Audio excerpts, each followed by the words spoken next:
Focus. So yun ang kailangan natin guys, yung focus. Mas negative tayo sa lahat ng bagay.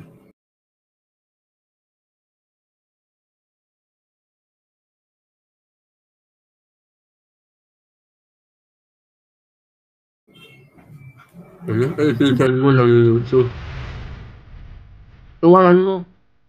Diba yung tulog pa lang magaling. Diba umaangat na siya. Kung magsabi ang sinuwat niya, ikaw wala. Tuwanan mo. Ganun. Tapos yung nasa business. Kung ang kaibigan natin ang focus sa'yo ng business, sayaan mo. Sabihin mo mali. Kasi dapat antay lang kayo. Mahirap pa. Diba? Kasi ayaw mo siyang umangat. Ganun ang mga mindset ng mga hindi. Tapos yung bawa, isip pa rin sila nagdala sa mga business management natin. Sayaan mo. Hindi naman magaling nila yung tapa.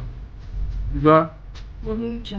Tapos, kung halimbawa umangat pa rin siya, hindi siya nakilig sa'yo, lahat ng mga kaibigan niya na yun, gumawa ka rin ng pultahin mo siya, maghanap pa rin ng kampali. Huwag kang mag-join sa kanya. Kung ayaw mo sa support na ito, bro. Ganun ang mga mindset. Ganun ito. Focus ka lang sa pagsira sa kanya. Focus ka lang na mag-inspire sa ng taon. Ganun naman talaga ang mindset ng mga creative people is, ayaw nila umangat ng mga kaibigan. Ganun ka, di ba? Oo. Tapos, hindi pa rin nagdala sa mga creative lang. Lahat ng mga ginagawa niya, gawin mo ulahan mo lang mga kaibigan niya sa art, tumiligag ka, nag-gawa, nag-reporting ka, sayaan mo. Ganun. Tapos, kasi yun ang goal natin kasi sila lang siya. Tapos, pagpalimbawa, ayaw pa rin matulis sa'yo, at yung continue sa susunod yan, nandun sa system. Huwag mo supportahan. Wala open mo hanggang 5%. Wala open mo.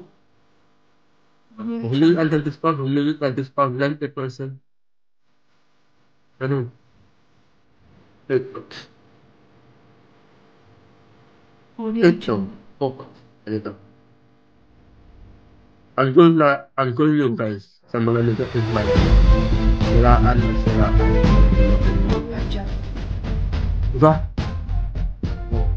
Halimbawa, dito tayo sa mundo ni White. Kung umaangat siya, yung kaibigan niya, tapos ikaw yung channel mo, hindi umangat. Tuwaran mo. Siya maraming viewer. Siya masaya. Ikaw malipot. Agad tuwaran mo siya. At nagaling siya mo, tuwan siya kanina. Kasi ayaw mo kang natuloy, di ba? Oo. Kapag ito, maraming exposure sa kanila. Sa pagdating sa live mo, ang ba magpapakahawa ka? Sabihin mo, walang nagawa ang mga kaibigan.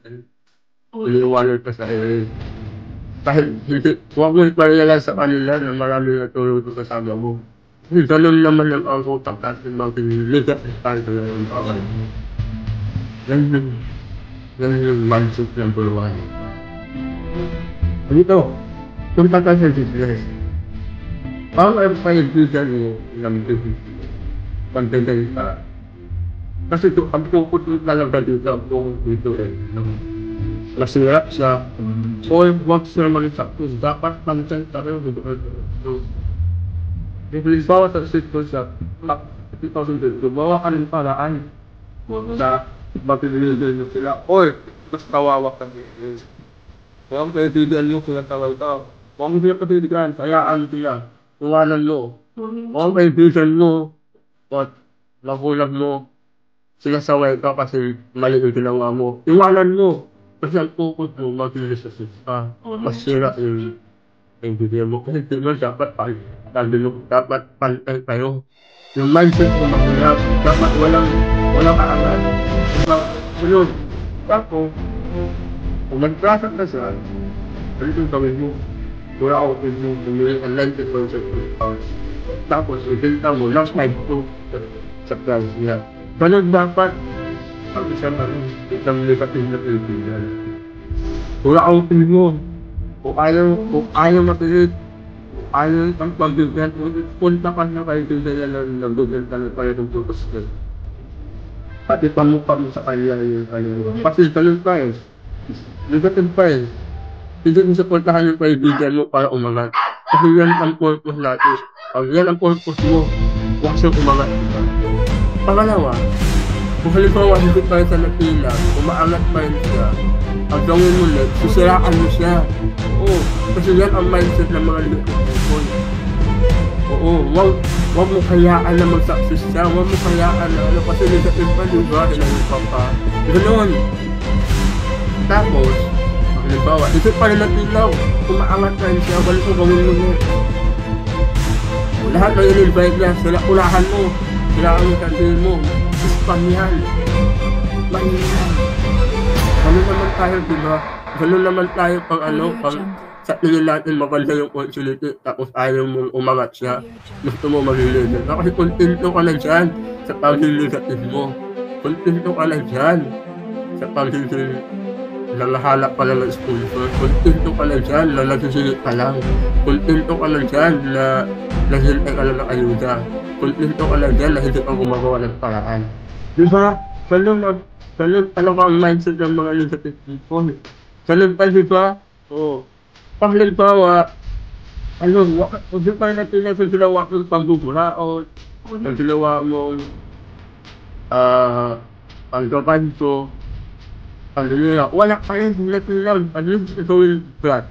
Dito, wala, hindi pa, flat. Kasi natin pa diba, ayaw mo siyang umaka. Dito, paano umakan ka ng Panginoon, kasi umakan ka lang sa kalat. Gawin mo lahat ng kaya mo, na hindi ka na dapat persuasion, self-vision. Yun ang goal mo, yun ang focus mo, at sa huwag siyang umagat, dapat mag-deliver mo ka. Ganun naman talaga ang mindset na mga negative people, blood mentality. So, ganun ang focus mo, Brad? Kasi kaya mo umangat eh. Dapat, kasi pa umangat, sige yun sa angat, di ba? Aangat ka eh. Sige. Kasi kung palito, hindi pa rin sa natin yan. Kung ba sa tingin mo, ay, alam mo yung itawa eh. Just mo gawin, Brad. No. Yung successful na siya, kung wala pa itiganin mo, hindi ka nag-blow out. Diba, wala ka naman yun. Lahat ng mga meeting, lahat ng mga ginawa yung offer sa'yo. Wala ka dun. Yung tulad nyo, kapalan mo yung pa mo. Kandinan mo. Dito na kaibigan tayo. Dito mo ako yung mag-blow out ka naman. Nalaman ka na eh. Ganun dapat ang gawin ng mga makapapalunod pa ng mga kaibigan natin. Lalo na sa liberal. Kasi negative pa eh. Sabihin mo, mag-blow out siya. Kasi kaibigan kayo, di ba? Yung mga natin.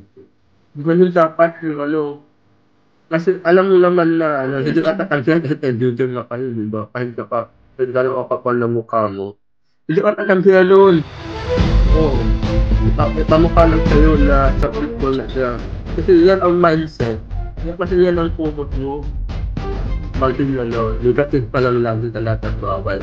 Kahit alam mo, aangat ka, huwag mong gawin kasi eh. Aangat siya. Sira yung pagkaligatin mo. Huwag mo pa rin magagawin. Focus ka na sa goal mo na maliliha. Focus ka lang sa goal mo na masuligatin sa lahat ng bagay. So, umaangat yung pag-leader mo. Gawin mo lahat kasi sila. Napakasimple. Tama. Pahuli mo lang sa nagkakatulad sa ng success plan. Ito ang gawin mo. Magsilpilid ko pa. Magsilpilid pa. Na sana noon pa, ginawa mo na yung mga opportunity na sila. Kasi alam mo naman, kulit-kulit na lahat eh. Kasi yung dapat pa nga, kasi yun ang focus mo, sex to why. Na hindi aangat yung buhay mo. Ayaw yung paangat yung buhay mo. Ayaw mo makinig sa kaibigan mo. Kung ikaw lang madali. So, ganun tayo, ganun.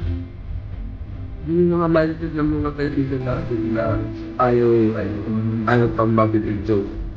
Oo, ikaw lang guys, focus ka lang sa paglilipas eh.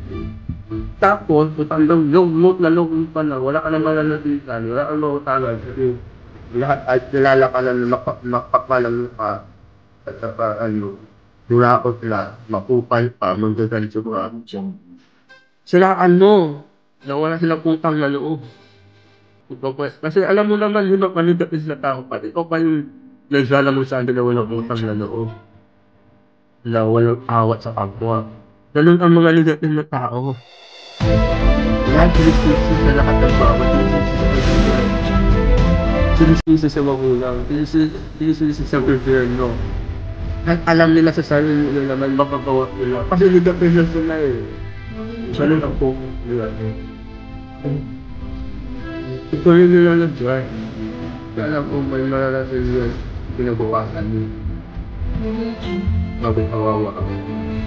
Magkawawa ka. I hope na namusukip kayo guys. O mag-i-spill yung tatib lang kayo. Huwag pa rin makinig yung mga success story nila. Kasi dapat label mo lang eh. Oo. Focus ka lang. Silaan mo lang ang silaan. Yung mga tao. Yan natin successful. So guys, try. Kaya ko lang to. Try.